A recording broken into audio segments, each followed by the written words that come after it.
I'm on my grind. I know what it is. So, Floyd, Kid Austin Schofield. That is the guy. That's one of these new up and comers that everybody's really talking about. I've been following him for a little bit off and on. I haven't really been watching him much lately because he's just now really opening up. Uh, Floyd Schofield, they call him Kid Austin because he lives in Austin now. He was born in Jersey City though, and then he moved over to the West Coast or Southwest. Shout out to Austin. But is Floyd Kid Austin Schofield? Is he the goods, man?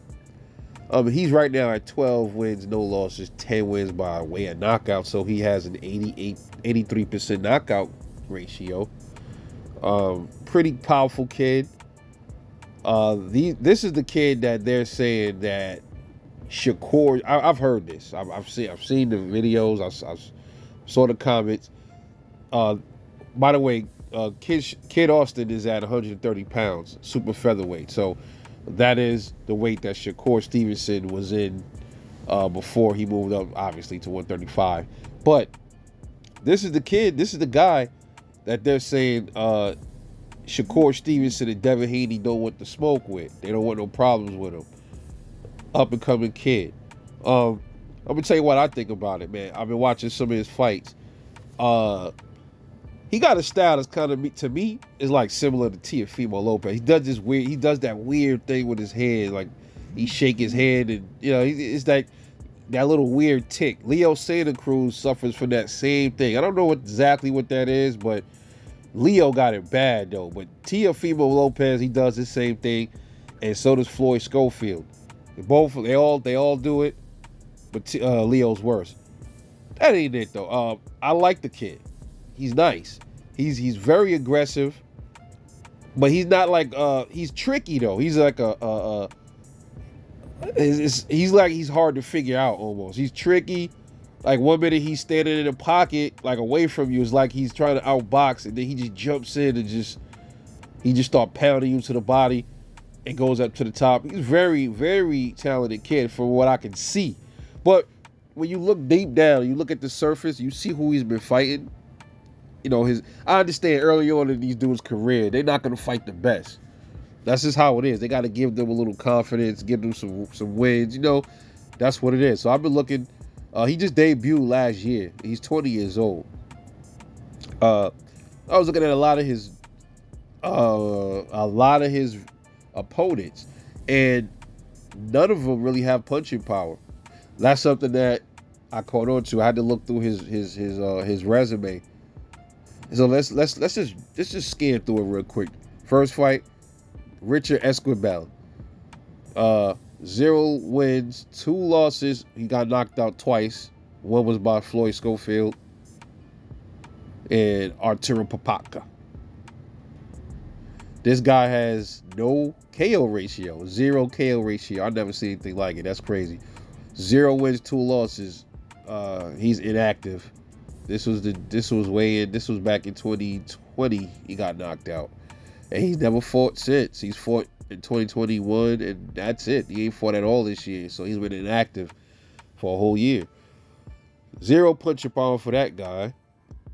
That's cool. What's his first fight? It's a debut fight. This Cesar Valencia Aguilar, 1 win, 4 losses, 1 KO, 0 punching power.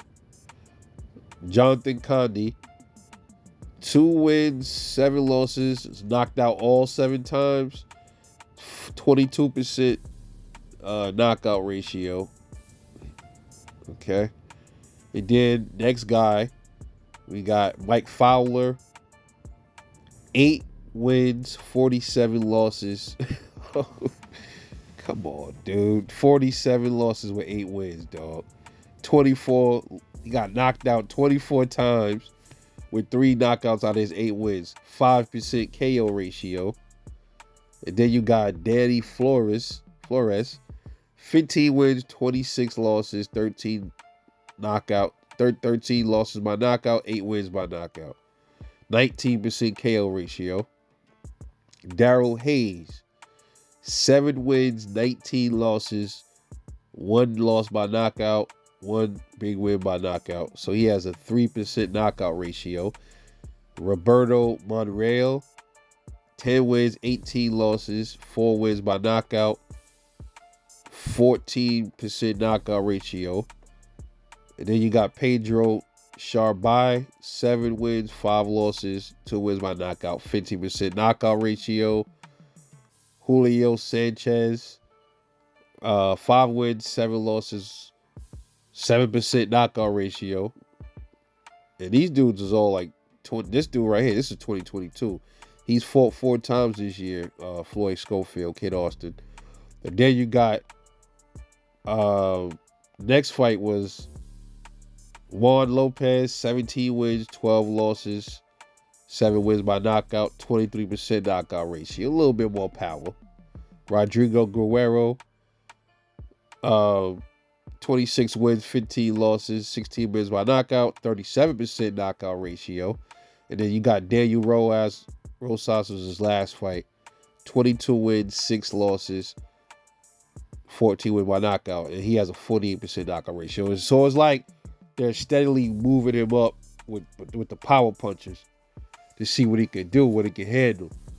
Which I respect. But goddamn, them earlier fights, them dudes were straight up. And I don't call dudes bums, but man, them dudes was straight up bottom of the barrel, you know?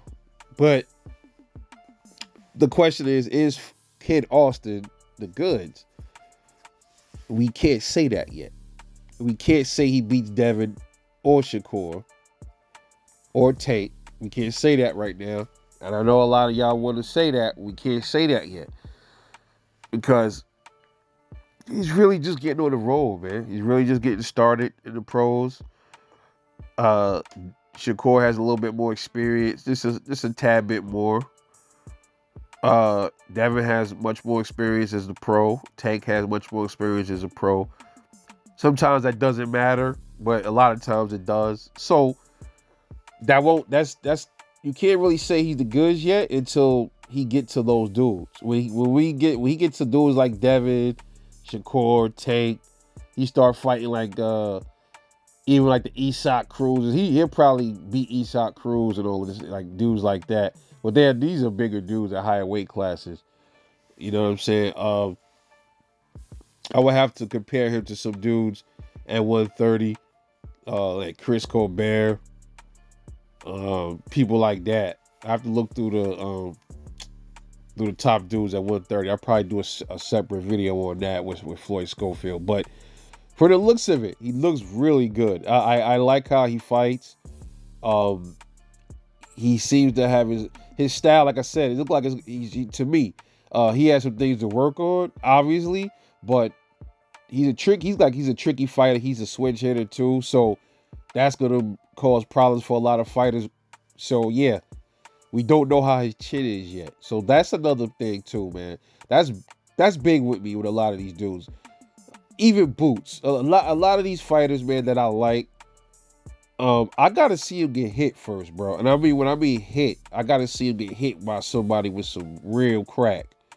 And then with the way they take a shot, then we'll know, if they really the goods. I think when you say somebody's the goods, I think they gotta have overall everything, bro. I'm talking about good chin, good defense, good footwork. Power is really like, you can't really base everything on power, but the footwork and the defense and the jab, the defense, stuff like that. That's what makes having a good chin. To me, that's a good overall good fighter. That's the goods. Boots, all these dudes that haven't really been tested to the chin yet. You can speculate that they're the goods. You can't really say it yet. So they really get in there with somebody with some real heat. And then we'll really get to see what it's all about. That also includes Shakur Stevenson and Devin Haney. Tank, he's been hit by some power punches. He seems to have a real solid chin. I think Tank might be the only one that we can really call the goods right now. But the rest of them, you can perceive them as the goods until they really step it up. And even Tank, him getting hit by power punches don't necessarily mean he's all the way to goods. He got to get in there with somebody with a dope jab, They had great footwork. You know, I'm talking about elite footwork, elite jab, elite defense. Then we'll see how good Tank is. So, to be honest, bro, none of these dudes are really the goods, man. The only dudes that's really the goods, I mean, the perceived goods. The only ones that's really goods is really the dudes that's really holding, that's really went through the fire with some power punchers.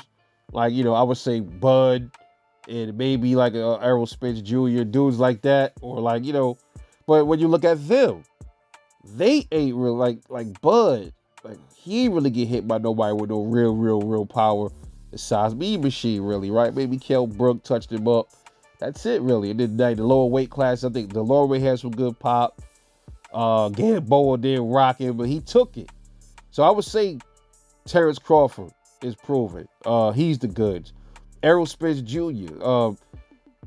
He's the goods. You know, as much as we clown him a lot, but he's the goods. He's got hit by some good shots, by some pretty solid punches. Danny Garcia. So to me, Floyd, you know, I had to throw the other fighters in, you know, for comparison. So overall, I think Floyd Schofield, Kid Austin, whatever you want to call him, he is perceived goods. The jury's still out on him, just like it is on a lot of these other cats, man. But that's just me. That's how I feel about it. Let me know what you think, man. This is Rebel Life Boxing. Drop a comment. Let me know how you feel.